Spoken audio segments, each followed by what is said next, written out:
दोस्तों, आज मैं आप सबों को बहुत ही इंटरेस्टिंग कहानी बताने जा रही हूँ जिसका नाम है पत्नी की खोज।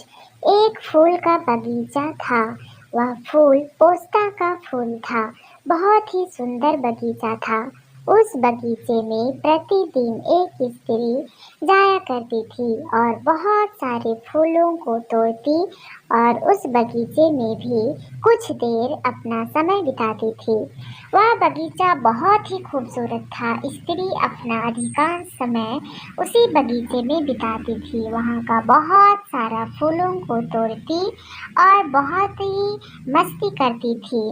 एक जादूगरनी प्रतिदिन वहाँ आया करती थी और वह उस स्त्री को फूल तोड़ते हुए प्रतिदिन देखती थी। एक दिन वह जादूगरनी सोची कि क्यों ना मैं इस स्त्री को फूल बना दूं और वह उस बगीचे में जाकर उस स्त्री को फूल बना दी। परंतु उसे एक श्राप यह भी दिया कि वह दिन भर फूल बनेगी और शाम में वह अपना रूप में आकर अपना घर को चली जाएगी, परंतु जैसे ही सुबह होगा वह वापस फूल बन जाएगी। स्त्री प्रतिदिन फूल बनी रहती बगीचे में और जैसे ही शाम होता वह स्त्री रूप में आकर अपने पति के पास चली जाती थी। वह अपने पति के साथ बैठकर बातें करती थी।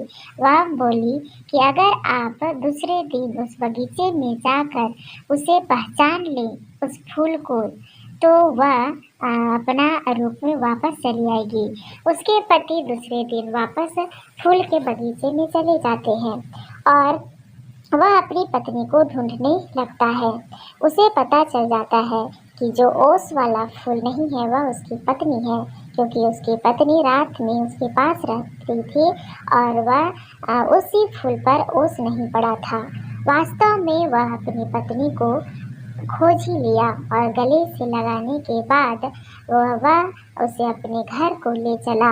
इसके बाद वह स्त्री वापस कभी भी फूल नहीं बनी।